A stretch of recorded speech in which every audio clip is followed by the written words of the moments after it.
Guys, last month, nakakuha ako ng client, pero hindi ako in-interview. Pwede ba yun?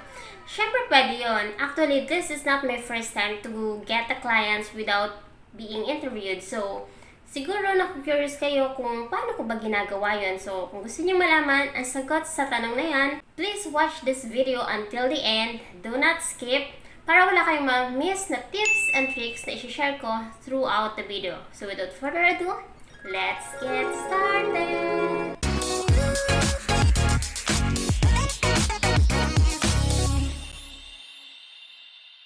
Kung bago pa lang kayo sa channel na to, I'm Kaji, Virtual Assistant, Executive Assistant, Bookkeeper, Accountant. So kahit anong work, pinapasok ko, basta't online, kasi online work is amazing! Sa channel na to, i-discuss natin more on freelancing, online work, tips and trips and success stories. So, kung gusto nyo yung mga topic na yan, please consider subscribing and don't forget to hit the notification bell para wala kang ma-miss ng mga video na i-upload ko in the future. Guys, kung gusto nyo ng konting pa-premium, make sure na panoodin nyo tong video. Do not skip kasi meron akong mga announcement kung paano kayo makakakuha ng pa-premium. So, 2 tao yung bibigyan ko ng pa-premium. So, make sure na panoodin nyo itong video at i-follow nyo yung instruction na sasabihin ko. Okay, let's start. Sobrang daming paraan para makakuha ka ng ideal clients mo. Yes, sobrang dami. And isa sa mga paraan na yon ay ang pag-create ng compelling cover letter. Yes, cover letter na talagang mag-stand out ka kumpara sa ibang applicants, okay? Bago ka mag-create ng cover letter, tanong mo muna or isipin mo muna, ito bang job post na to, kailangan ba nito ng cover letter? Yes or no? Kung yes, then create one. Kung no, then you don't have to create, okay? Halimbawa, pagpunta mo sa freelancing website, nakita mo yung mga job post doon, tapos may nakita ka na, ay, bet ko tong job na to kasi ito yung ideal work ko. Ang sahod, let's say $800 per month. A type of work, any or part-time. So, something like that. Kunwari lang yun. Nakita mo si ideal job mo. Ngayon, wag mo munang sendan agad-agad ng cover letter. Bakit? Make sure na basahin mo muna yung buong job description. Pag nabasa mo na yung job description, ask yourself, can you deliver the result? Yes? Then proceed. No? Then stop and look for another. It doesn't matter kung may experience ka or wala. Wala dito yung experience or may experience ka o wala. Basta makapag-deliver ka ng result na hinahanap ni client mo, pwede mong applyan yan. Pero kung hindi mo kaya, please do not apply. Kasi alam mo naman yung kakayahan mo eh. At saka alam mo sa sarili mo kung kaya mo na kahit wala kang experience, kaya kong gawin yan. And then, bakit kailangan mo rin basahin lahat ng yung description ng job? Kasi, minsan, may mga hidden words dyan na nilalagay si client. It's either sa gitna or sa dulo ng application na yun lang yung kailangan mong isend sa kanya. I-consider ka niya na sa next level ng application. Meron namang nagsisend, sobrang haba ng job description, pero sa dulo nakalagay, to apply for this position, please follow this link. Tapos doon ka magsasubmit ng application sa link na yon, sa form na yon. Okay? Meron din namang mga client na to apply for this job, please email me at, tapos meron dong email account, then you have to send that your application to that email account. So, hindi sa lahat ng job post, doon ka mismo sa freelancing website na yun, magsisend ng application mo. So, yun yung una. Make sure na babasahin mo yung job description. Okay? Now na nabasa mo na yung job description, at kaya mong gawin, you can deliver the result, then, you can now apply for that job post. Okay, let's say, ang example natin sa video na to is data entry. Nakita mo, data entry, we're looking for data entry on encoder. Ang tanong ko sa inyo, ano yung, okay, this is the first instruction. Para sa ating pa-premyo, the first instruction is, please comment down below kung ano yung madalas na subject line na ginagamit mo kapag nag-a-apply ka ng trabaho. Make sure na magko-comment ka para magkakuha ka ng premium, okay? And I'm sure marami sa inyo ang nag-a-apply gamit ang subject line na application for data entry encoder, or application for virtual assistant, or application for social media manager. So, something like that. Lahat tayo application for. So, sa tingin mo, kasi karamihan, ang dami mong kalaban, 100 or 1,000 na tao ang kalaban mo sa isang araw, sa isang job post. Tingin mo ba kung pare-parehas kayo ng application, mapapansin agad yung email mo? Siyempre hindi. So, make sure na yung subject line mo is attractive at kakaiba compared sa ibang applicant. So, ito yung technique na ginagamit ko. Pag nag-a-apply ako ng trabaho, ang subject line ko, hindi application for. Never.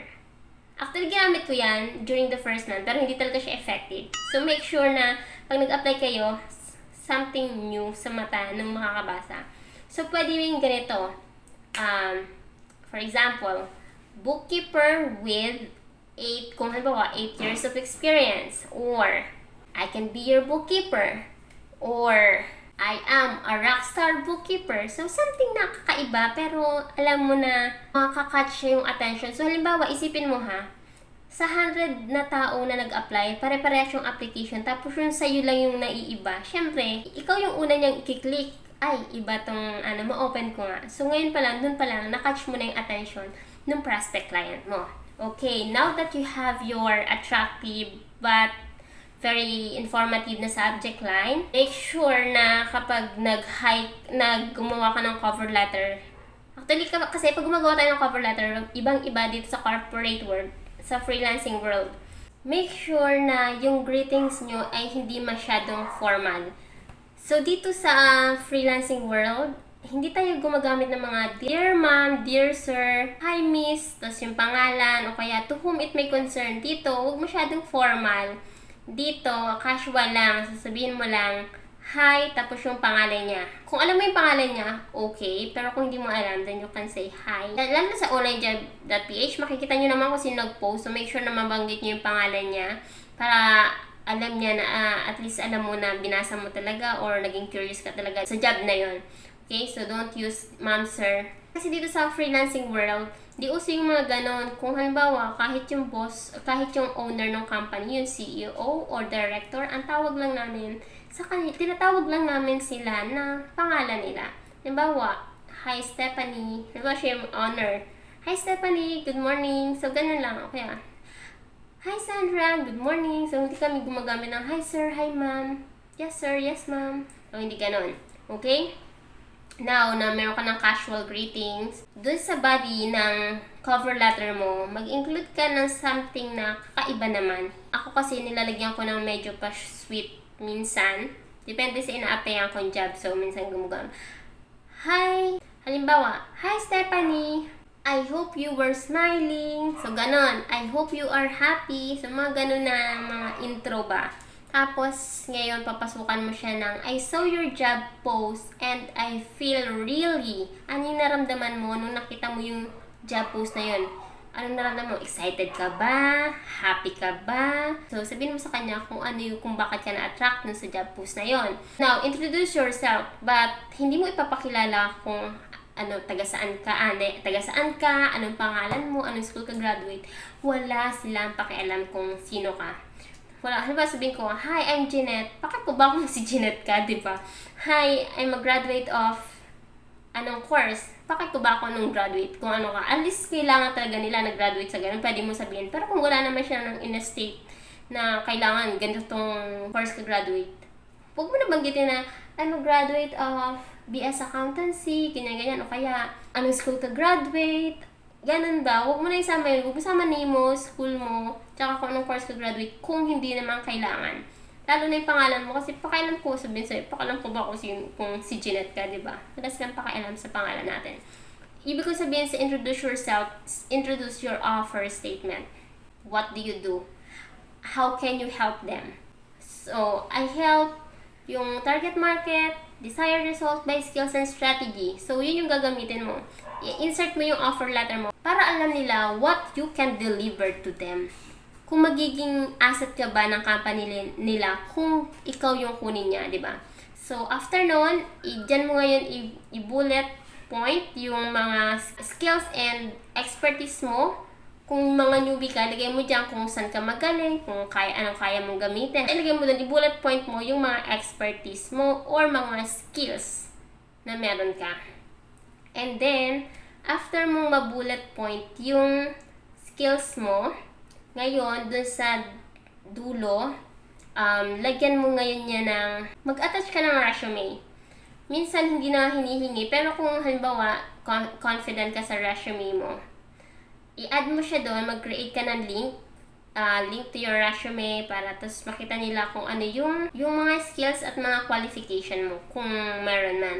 And then, sa dulo, lagyan mo rin na, halimbawa, gusto mo siya makausap, para sasabihin mo sa kanya na I'm looking forward na makausap kita in the near future to discuss what I can contribute, what value I can add, what I can contribute to the table, yun, so something like that. So, make sure na mabanggit mo yun. And then, syempre, lagay mo, halimbawa, halimbawa, best regards or cheers, tapos pangalan mo, and then, lagay mo dun yung kung saan kanila pwedeng makontak, your email address, your phone number, your Skype number, or yung WhatsApp mo. So, lagay mo dun para, pag halimbawa, ay, pwede to, i-email ka nila, schedule ka nila for interview.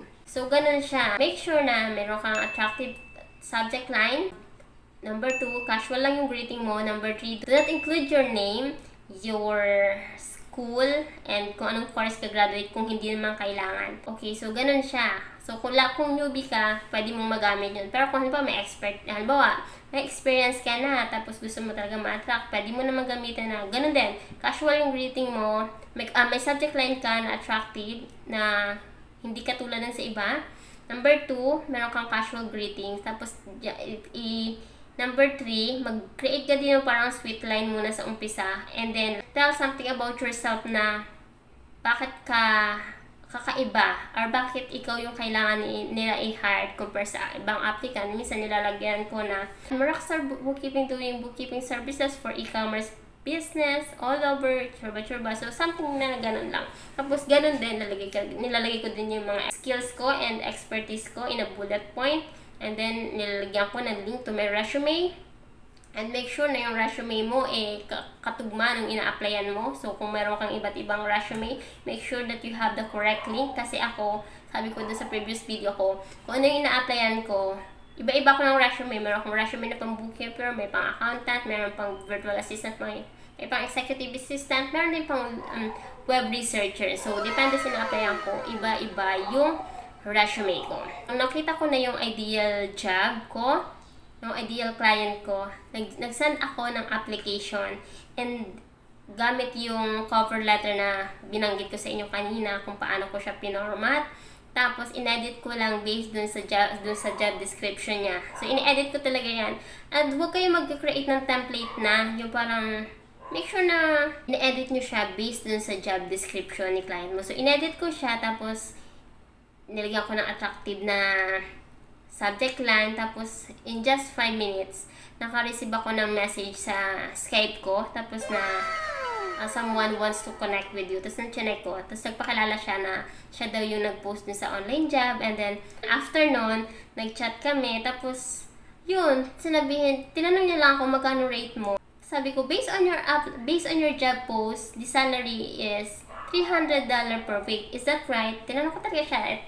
Pwede ko ipakita yung convo. Nag-yes siya. Then sabi ko, yes, I am happy to proceed with that rate. So, ayun. So, $300 per week. Hindi siya full-time.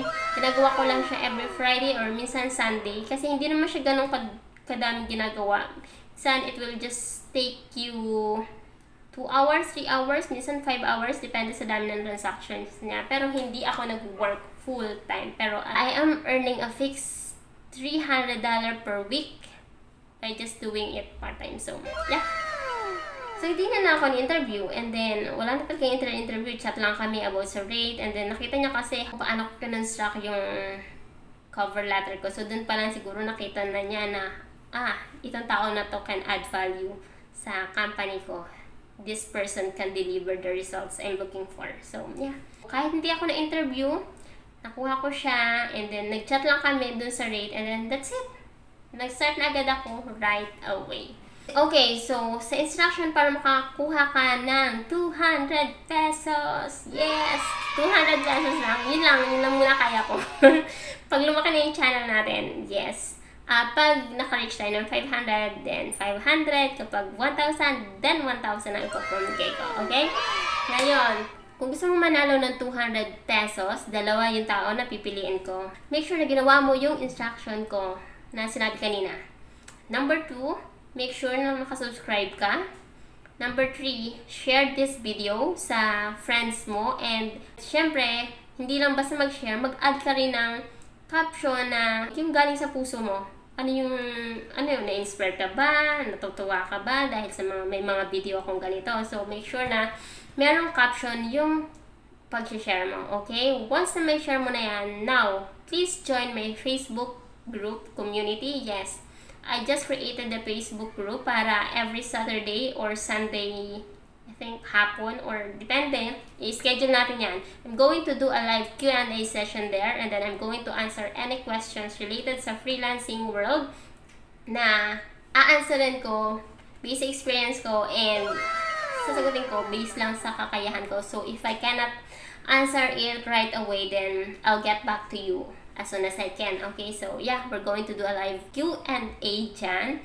And make sure na sasagutin mo yung question dun sa aking Facebook group para ma-accept kita. Kasi kung di mo sasagutin yung tanong ko dun sa Facebook group na yon, then hindi kita i-accept. Okay, once na maka-join ka na sa Facebook group ko, I want you to comment dun sa post na ginawa ko. Eto siya.